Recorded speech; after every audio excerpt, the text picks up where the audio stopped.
meditation. How have you been? Good, like surprisingly. Yeah. Yeah. I didn't expect to be as good as I am right now. I'm in good spirits. I'm in good moods. I'm doing all right. Good. Good. It's good. What about you? Oh, you know, fighting the cops every night, doing it right. Yeah, I did that for a few months, and then I was like, I have to fucking go to work tomorrow. Starting this business, I actually got to show up for it. You know what I mean? Oh, you did start that business then? Oh, that's dope. That's my business. Oh, shit. Concrete? Yeah. Yeah. Dope. Killer concrete. Killer concrete. All right. All right. I'll plug that in. I made a commercial yesterday while we were working on a basement. It's just you know me. It's just fucking goofy as fuck. Of course. You know what I mean? So, but yeah, it's cool. Word. Like, how long have you been playing music solo, and like what did that lead to? Was 357 your first band?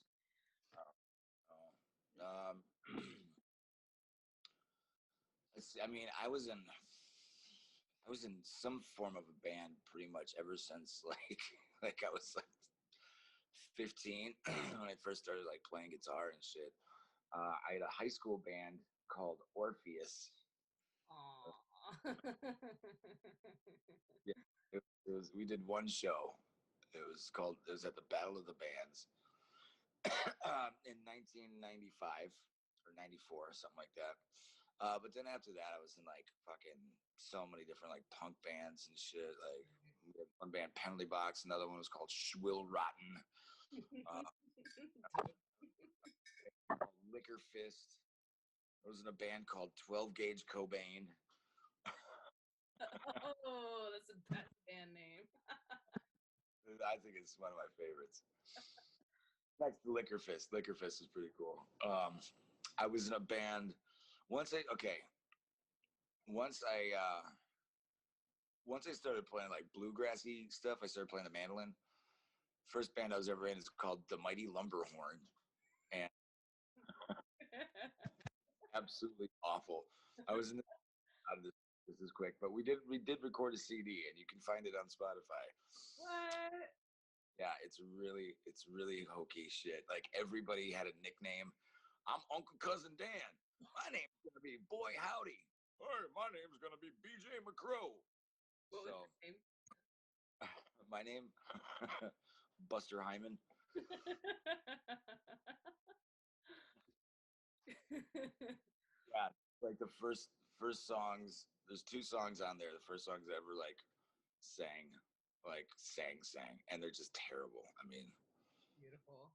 yeah. We're looking that up later today. Yeah, the one song is called "The Ballad of Two Janes," and the other song is, I think, listed as unknown. It's like the hidden track. Dope. It's like Baby Jake. Aw, how old were you?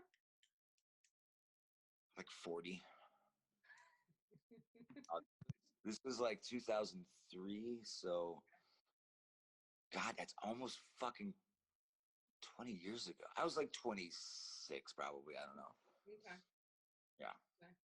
All the songs are terrible. They're songs like "What Would Jesus Drive," you know, and "Sit on My Bass," shit like that. On my face. Oh, I can't wait. That's fucking dope. So when did 357 come into fruition? Right as soon as I realized that fucking the Mighty Lumberhorn was stupid. Okay, funny because like, you know, like I really got into like bluegrass music, like and old country and shit, like for real. And like I always thought it was like, yeah, everybody makes fun of it, but dude, if people just listen to it, it's like really dark and it's really good and it's fast and it's fucking like killer fucking playing. Like if you're into metal and you don't like bluegrass, you're just fucking up, dude. Yeah. You know what I mean? Like, I always took it seriously. You know, so when I joined up with these guys at first, I was like, oh, cool, I'm gonna play some like kind of bluegrassy shit. Dude plays some banjo, and like I'm figuring out how to play this mandolin. Like, okay, cool. And then once I realized this is fucking hee haw, I'm like, I'm out, dude. I want to fucking like. I mean, I came from like the punk scene and shit, and I'm like, as soon as Dropkick Murphys came out, everybody's like, I'm Irish, and this fucking Irish thing, Irish this, Irish that, which is fucking, that's all good in the hood, you know what I mean? But I was like, dude, I kind of want to do that same mentality, but like with like American music, traditional American music, which bluegrass is American as jazz, you know what I mean? And specific style of folk music, this, that, and the other thing. And so I was like, dude, this is the kind of shit I'm into now. And then I ran into Derek Dunn, who had been like, he had been a drummer for one of my punk bands, Swole Rotten. And actually Joe Huber was in that band too for a little bit. But we were all just like punk rock shithead friends. And like, I saw Derek one day. He's like, I hadn't seen him in a while. I was like, dude, I started playing guitar. I'm like, no shit, that's cool. Like, I was like, dude, let me make you a mixtape of the shit that I'm listening to now. Like, like actual record a mixtape with the fucking thing. Like, and I gave it to him, and he was just like, and his girlfriend at the time, Rebecca, she played violin. She still to this day plays in the band The Tossers. But and I was like, dude, I play the mandolin now. Let's fucking do something like this. And I was like, we need a fucking banjo player. And I used to know Joe Huber, like he was in college and shit. And I just hang out with him a lot because he's just a cool guy to hang out with. He had a fucking big old mohawk at the time. It's so funny. I know it's hard to picture, but Hubes, as I like to call him, Hubes used to be like total fucking like spiky vest, red giant mohawk, punk rock motherfucker, chaotic discord and shit, and like. I did not see that coming. Yeah, dude. If I can find it, I'll find a picture and send it to you. Like, oh God. Yeah. So anyway, like he was one of those kids who could just like pick up a guitar, or whatever. And I saw that he had a banjo. I was like, dude, why don't you fucking play that banjo? He's like, I know, fuck. I'm not. I tried it, dude. That thing is fucking stupid. I'm like, well, remember Derek and Becca? Yeah, dude. We're starting to do this like weird thing together. Like, kind of want to do like a bluegrassy thing. He was like, all right. So he started playing the fucking banjo, and he like everything else Joe does. He was just like he took to it right away and actually started playing. So we started practicing in my basement as a 4-piece. It was me, Huber, Derek Dunn, and Rebecca Manthe, I think is her last name. But and we're doing like covers, and I'm like, check out this song, we can figure this one out, we can figure that one out. And Derek's like, let's do the song Jolene, Of course. Dolly Parton, obviously, but this was like before Jack White did it and made it explode again. I mean, it was one of those songs I always thought was cool and then it blew up, which I'm glad it did because Dolly Parton's she's a national treasure. But so we started, and Derek's singing it, and we're doing like backups, and none of us really sang before that much, so getting used to her voice. And then like Joe does the Jolene, Jolene, Jolene, Jolene, and fucking like we all looked at each other like, holy fuck, Hubes has a voice. Like, and he was just like, thanks, man.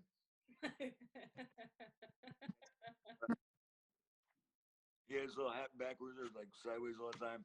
And it was just like, holy fuck, dude. Like, you can sing, we can't. Let's just do this band anyway, And so we we didn't have a bass player forever. And then in comes Rick Ness. He's open up for, I think we were opening up for the legendary Shack Shakers. This must have been 2004. Okay. And Rick was at the show, and he's like, those guys need a bass player. And he just like I don't know if he hit me up, hit Derek up, or Joe or something like that.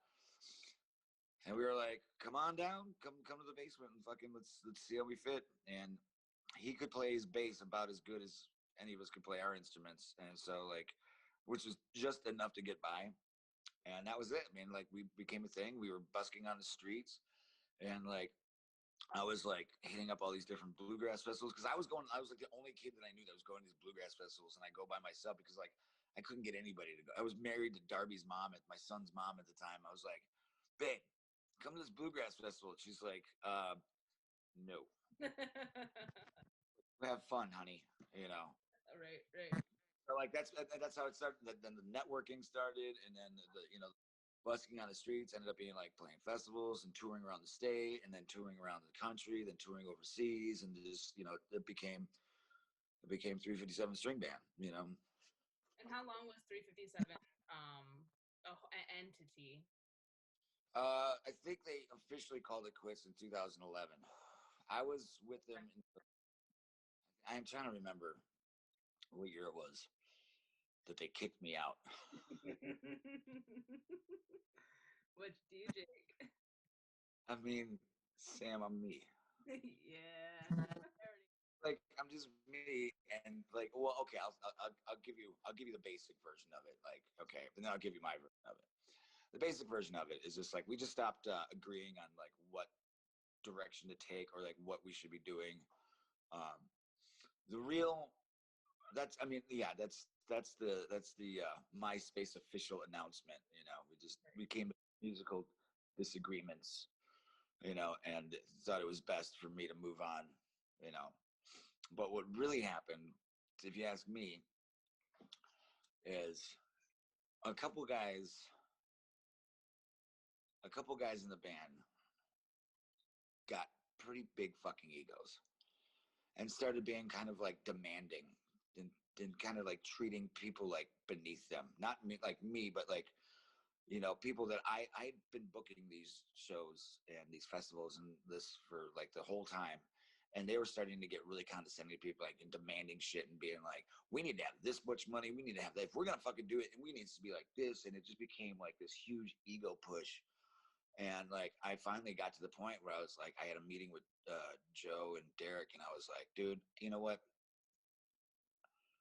I can't keep fucking booking this band anymore because like you guys are just like becoming very difficult to work with these people that I built these relationships with. And Derek was like, fine, I'll take it over. I'll take over the fucking head reins and all this, that, and the other thing. I'm like, thank God, because I'm fucking like, you guys are becoming fucking like dicks. And so he took over like control of everything. And within a few months, I was fucking fired. They're like, we can't work with you anymore. But I mean, I'm me, Right. I like to do. I remember when we first met the Goddamn Gallows, we were on tour. And we ran into this band, the Goddamn Gallows, and I'd heard of them, but we had never met before. And when we were doing like, we did like 5 shows together. I got along so well with the Goddamn Gallows. Like, these guys are pieces of shit like me. Like, rad, dude. I finally felt like I was like around people that were like, oh, you're a piece of shit? Cool. Instead of, you're just a fucking piece of shit. You need to get your act together. You need to stop fucking partying and fucking, meh. That's what I felt like in 357 after a while. Even though like we used to just party like crazy, and then all of a sudden we're a fucking thing. You're not John Lennon, asshole. Fuck you. But again, this wasn't Huber. Me and Huber remained friends, close friends this entire time. But so like when we're on tour with the Goddamn Gallows, dude, like we're doing like 5 shows together. The last like 2 or 3 shows, I was riding in their van, hanging out with them. Like we played the show with the Gallows, and then afterwards I'd fuck off and hang out with the Gallows. And we did this show because Avery at the time in the Gallows, he used to blow fire all the time at the end of the show. Mm-hmm. And it was, dude, it was like such a fun time and fun show. And like the last show that we did together, we were at this place called the Knotty Pine in just outside of Montana, near kind of like near West Yellowstone or something. Like, I can't remember exactly the name. It was in Utah. I don't remember exactly where it was, but it was somewhere near Montana. And it was a packed show. We had played out there so many times, and it was just like a blast. And I was like, at the end of the fucking show, I want to set my fucking mandolin on fire during this blazing solo, right? And it was like, and Avery and everybody was like, I didn't tell anybody in the 357 String Band. Everybody in the Gallows was like, dude, just fucking come up and light my mandolin on fire at this specific point. And everybody's like, fuck yeah. So I start playing. It's like the end of the show, and I'm playing the thing.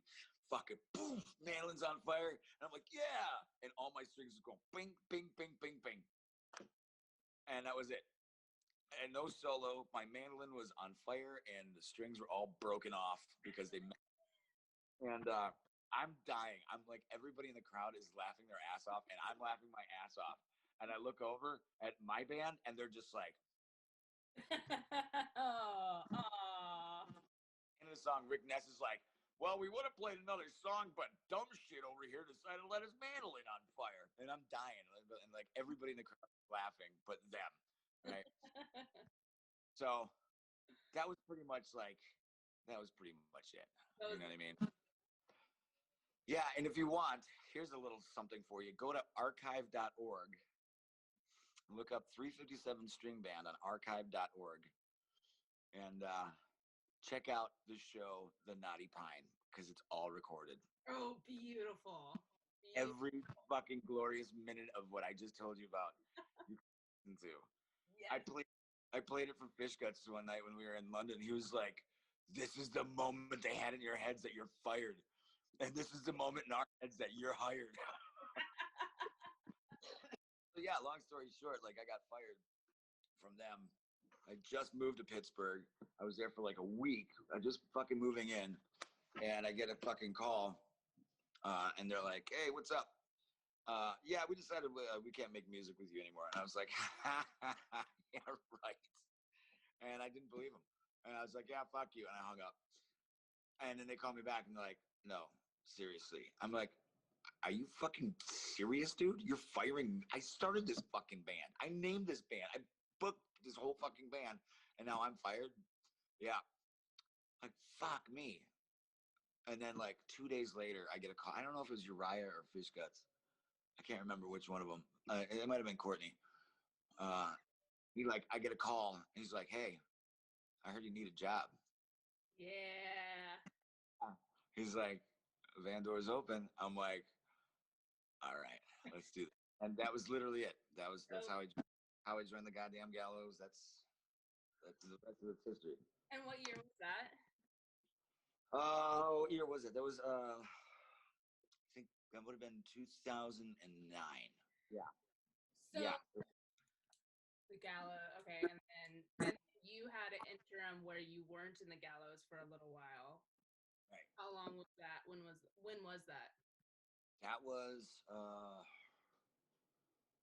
when did that happen? I think 2012. 2011 or no, I think it was 2011.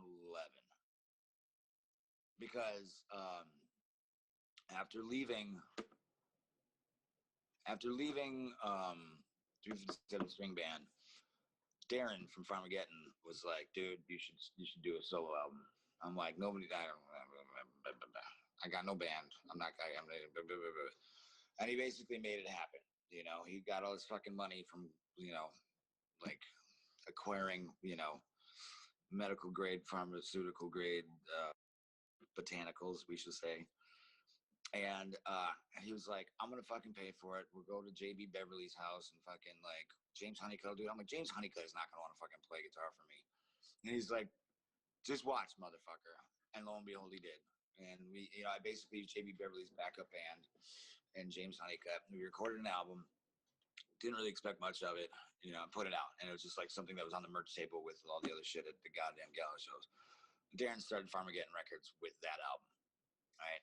Okay. So that was pretty much it. Like I didn't really do much with it, but at some point I was on break with the Goddamn Gallows, and Darren wanted to book me with a couple other people like Joe Perez, James Honeycutt, and Johnny Lawless doing this show, opening up for Deadbolt in Bozeman, Montana.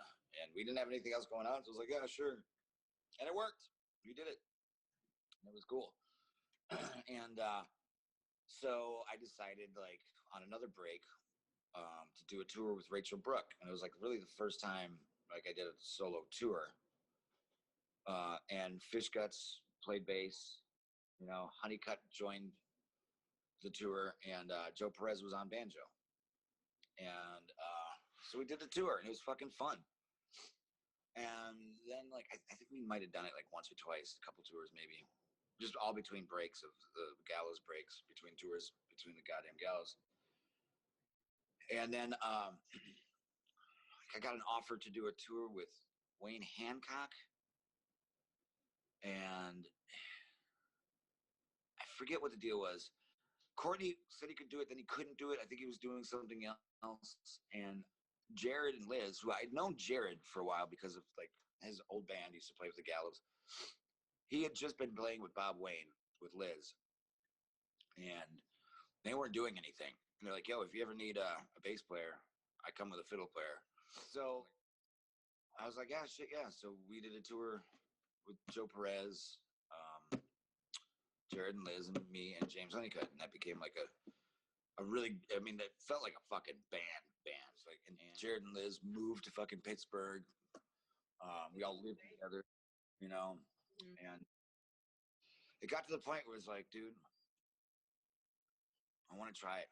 I want to try going out on my own, you know, but I want to fucking, but I don't want to like, I don't want to disrespect the Goddamn Gallows because I love these guys, but you know, I was like, I'm gonna go solo, and so like we called a meeting. We all sat in a room together. I told them what I wanted to do. And surprisingly, they weren't like, fuck you, fuck you, fuck you.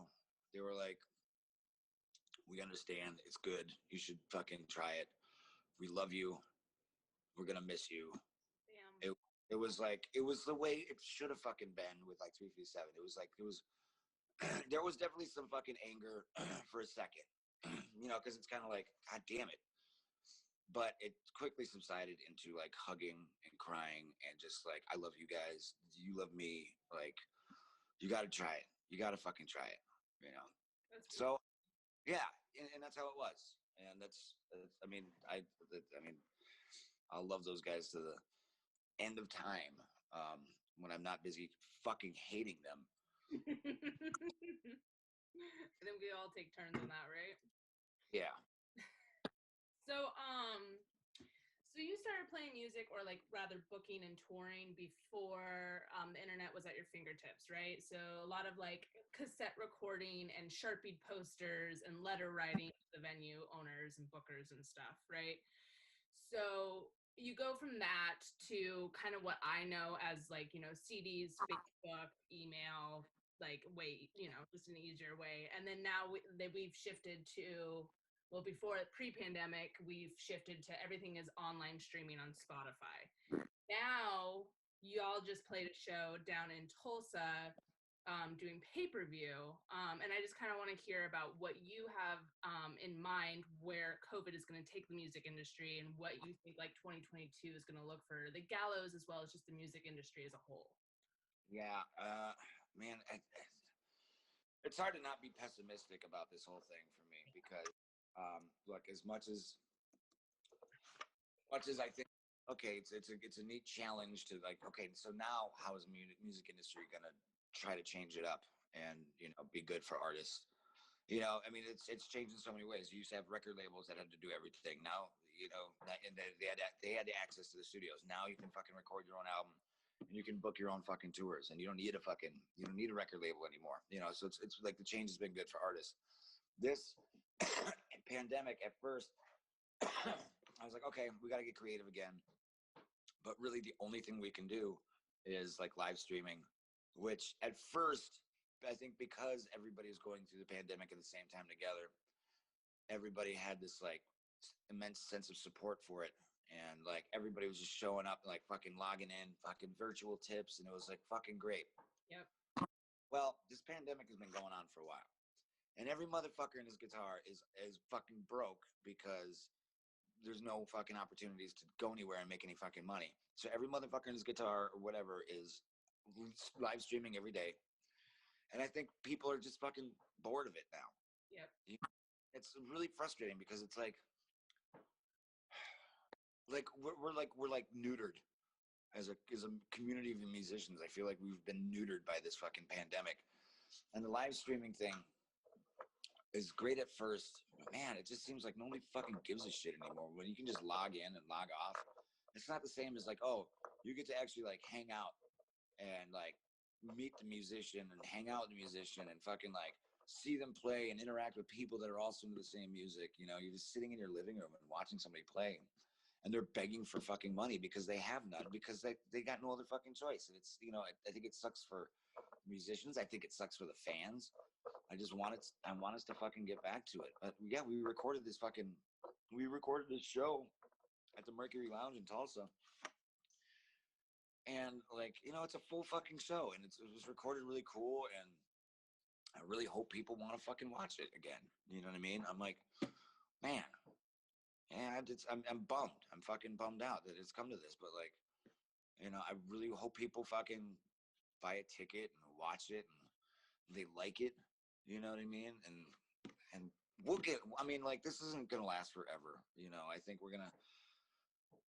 I think by 2022 we'll be back to kind of relatively normal stuff. Again, but I don't know. You never know. So in the music industry, it's just like small businesses. The small businesses are collapsing and the corporations are getting saved, right? And so that's kind of how I foresee the music industry, where like all the underground musicians are gonna like really struggle and have to pivot their whole careers, where like, the bigger music industry and corporations like Columbia Records and stuff will be doing just fine. The thing about y'all though is that I know like even though you won't have half the venues that you usually book in to book at, and it's going to be definitely a lot of like adapting and changing, but the Gallows are not afraid of going back to sleeping on floors until they have to re-network and climb back up. And that's why I think like bands like y'all are going to survive this. Well, we're like cockroaches, man.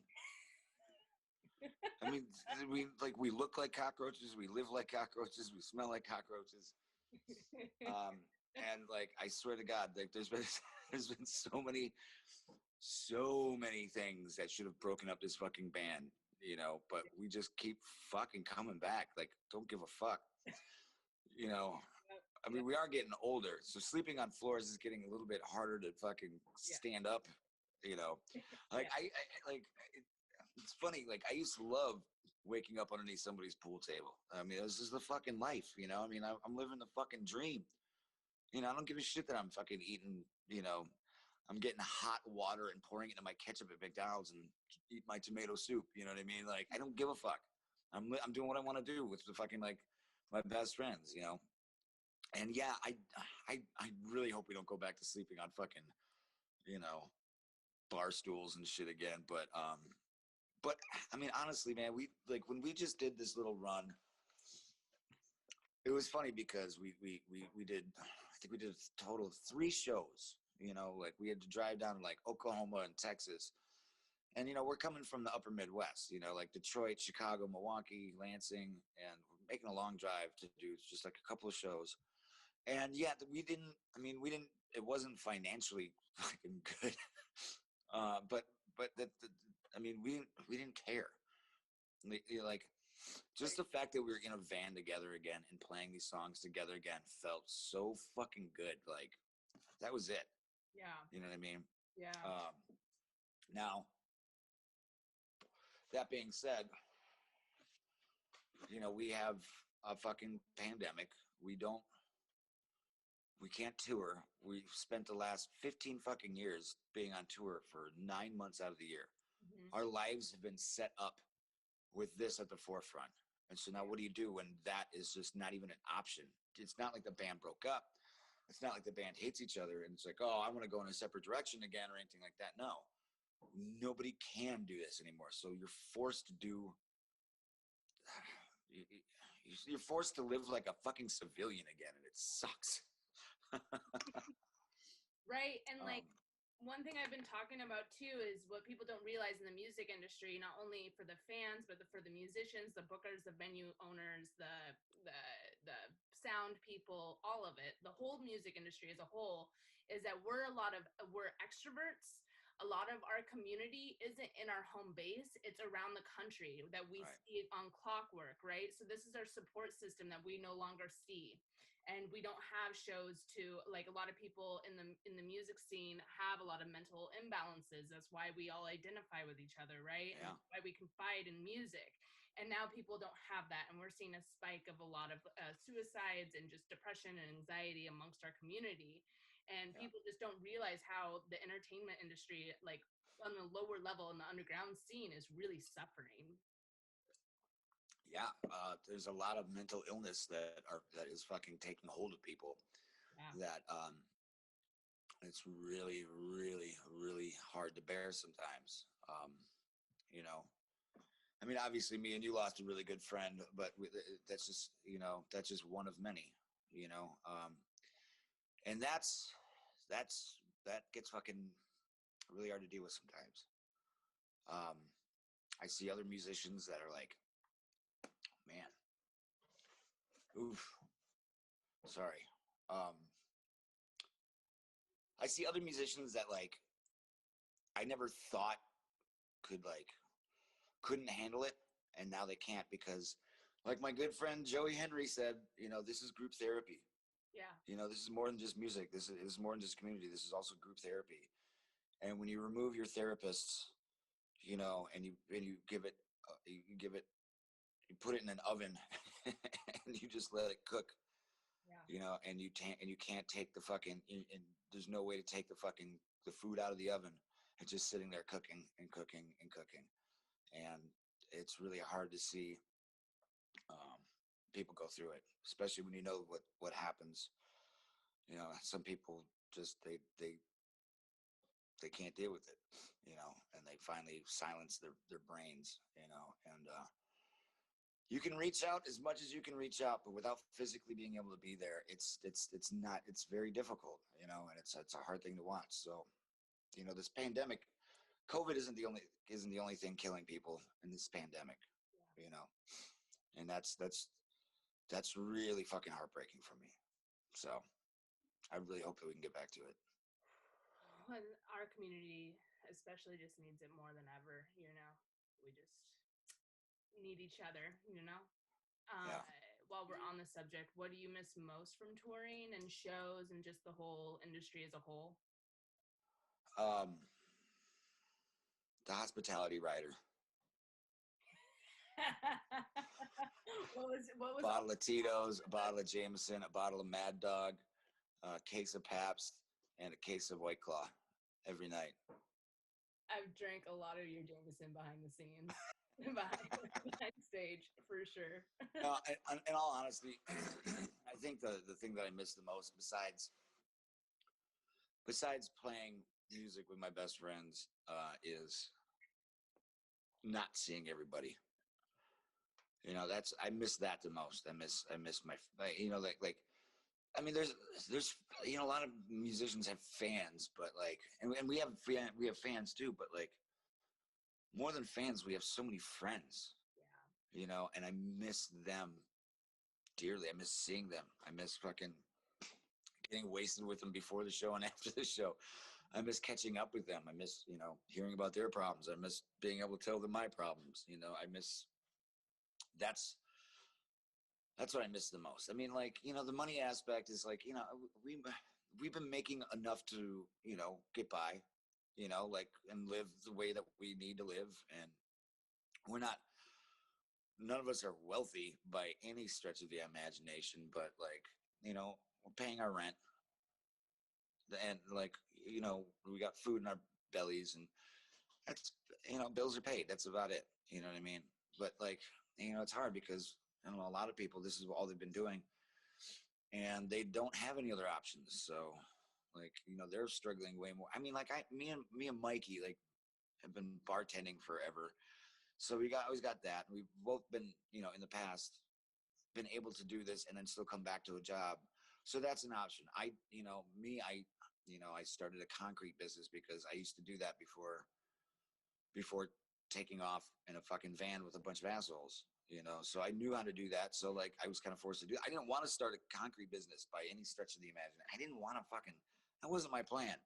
Right. Sam, right. If you would have told me that, a year from now, you're not going to be touring, you're going to be fucking slinging a sledgehammer and fucking like breaking concrete every day, I'd have been pissed. You know what I mean? But it started kind of on accident, and now that's what I'm doing. And like, I mean, fortunately for me, I do know how to do it. So I do have money coming in. It's been keeping me busy. It's been keeping me from my fucking demons, basically. Yeah. So But you know how many fucking musicians that I know that have like skilled trades that they can go back on? Not a lot. Like not many, you know. You know, the only like it's I don't know, it's difficult. I fortunately I have this, but that's me. You know, there's so many other people that don't have shit and are struggling on a day-to-day basis and don't know what the fuck to do when they can get back out there, you know, and they try, and like we all try, you know, and then once we try to get back out there because it's our only means of survival, we get fucking like cancel cultured. We get shamed, you know, for trying to fucking like do what we've always done. You know what I mean? And it's like, man, it's like you're getting it from both sides. And then you have like fans and friends who are mad at you for the same reason that they love you. And that's heartbreaking to me too. You know what I mean? Like, fuck, man. Like, I get it. You know, nobody, wants to do it, and nobody trusts the fucking venues and all this shit to be safe. But like, you don't have to show up. You know, we'd love it if you did, but just be smart.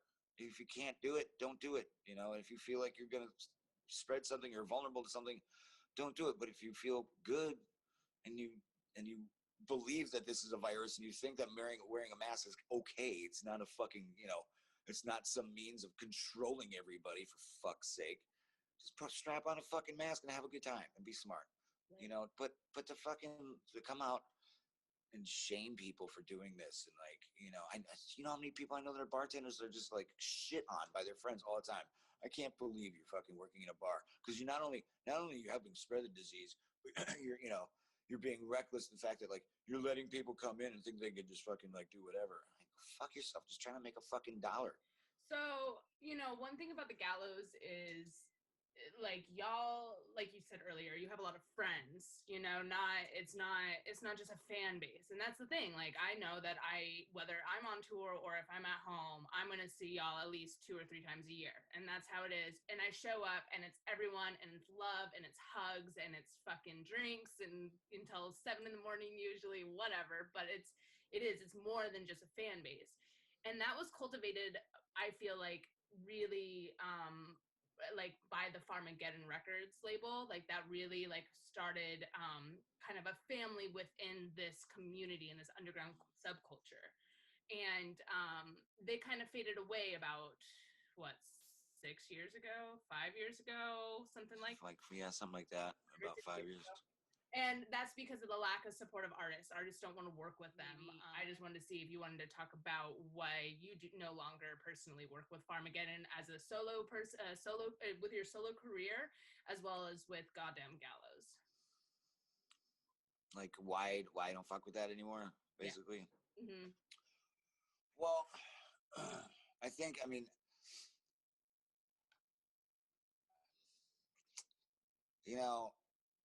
my opinion is that there was a really good thing going that needed some help, and needed more organization. It was becoming bigger than anybody expected. And there was just a serious lack of organization, a serious issue with not being able to, not taking anybody's help that was offering it, being very one-sided with people. There was a lot of people that felt taken advantage of. Yeah. A lot of artists, a lot of fans weren't getting things that they ordered. And throughout it all, the guy who runs Farmageddon basically was like, this isn't my fault, it's everybody else's fault. None of it's my fault. It's because this person did this, that person did that. Excuse after excuse, when everybody knew what exactly was going on. Like, you need some fucking organizational help. You need some help, and you won't take it. And you're taking all the fucking effort away from putting out music and putting it into a festival or a merch company. And now, like, the people that are your assets to this musical fucking record label are all getting thrown to the wayside so that municipal waste can fucking show up, And it's like, the idea is great, the execution sucked. Yeah. and too many people got burned. And it got to the point for me where there was like this guy was like one of my best friends, and nothing ever happened between me and him personally, but just like the amount of other people that I was close to that just got burned by him, and he wouldn't own up to any of it and just deflected the fucking blame. It just got to be too fucking much, you know. And especially when I joined back up with the Gallows, you know, that was such a fucking tightly knit family, and now it's just like, fuck you, you know. And it's sad. We talk about it a lot. We talk about how sad it is that, you know, that's a time capsule now. Yeah. It's not gonna be like that anymore, and that's hard to deal with, you know. And it's a shame, but I mean, what can we do? Yeah. We can't do anything about it because it's not up to us. It's up to one fucking guy who will not own up to his own responsibilities, and that sucks for not just us, not just him, but so many of us that are fucking that believe in this whole fucking community. You know, it's fortunately the community's still there. You know, but that cool symbol of Farmageddon Records that you would see on somebody's vest or jacket or sweater or hoodie, it used to mean something, you know, and now it's just like, yeah, remember that? Yeah, I do too. It's just not there anymore. Yeah, it's that. What is the craziest, wildest tour story that you're willing to share?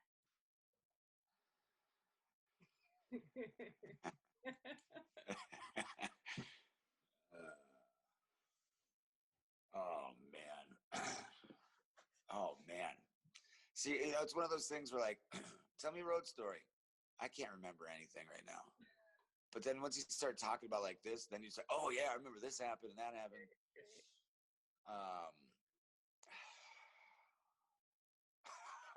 I don't know. There's a lot of like little funny things here and there that like I remember showing up, we were all like, because we all live in separate cities. we were all kind of meeting up, I think in like Portland or Seattle, somewhere up by you, somewhere in that vicinity, upper Northwest. And I was flying in, and a bunch of the other guys were like driving, and I think one other person was flying in too. And I got there, and we were going to do a tour with this band, the Sawyer Family. And when I showed up there and got there, it was like Mikey and Avery and Uriah are in the van. Courtney's with the Sawyer Family. What's going on? I go, oh, they got into a fist fight. They got into a fist fight. Those two just like started punching each other. I don't know why. And like, so for like the first week of that tour, Courtney's riding with the Sawyer Family. Mikey's riding with us. And like, I think it's fucking hilarious because like, I love both of those guys. And Courtney's just like, dude, I was mad. Then he punched me in the nose and he got me good. I was like, okay, I'm sorry. And Mikey was like, no, he wouldn't let it go. Like, no, he's such a dick. And like, on stage, you would never know. Everything's fine. As soon as it's off stage, Courtney would be like, Mikey, I'm sorry, bro. You got me good right in the fucking nose. And Mikey would just be like, you're a fucking dick. And like, wouldn't let it go. And finally, we were just like, dude, you need to stop. This is fucking stupid. Shit like that. And then Courtney and Avery got into a fist fight at Guitar Center. And the fight got broken up because Courtney shit his pants. Oh man, I remember the first time, the day before I was supposed to go, my first tour with the Goddamn Gallows. They were picking me up in Pittsburgh, and they showed up in this RV, and Avery and Uriah got into a fight, and Avery tried to fishhook Uriah, and Uriah proceeded to almost bite his entire finger off. So they show up, and fucking Avery's hand is all fucked up. Like, what the fuck happens? Uriah tried to eat my fucking finger. Like, what happened? And then Courtney's like, yeah, Avery tried to fish hook Uriah like an idiot, and so Uriah ate his finger. Like, oh, okay, sweet. This is day one. Oh fuck. There's just like funny, stupid shit. I can't really think of anything that I'm willing to share at this point. I'm saving it for the book, okay? You boys are fucking insane. Yeah. Okay, and then so everyone that I'm interviewing, I know personally, which because I just know all these really amazing people, including yourself, just great artists and clowns and activists and whomever. And the last question I'm asking everybody is how did we meet, or what is the wildest time that we had together? Edit it. Well, we met, I think, at Farmageddon Fest, at Farm Fest. I think that's the first time that we met. Really? Oh, we did. That's right. I think so.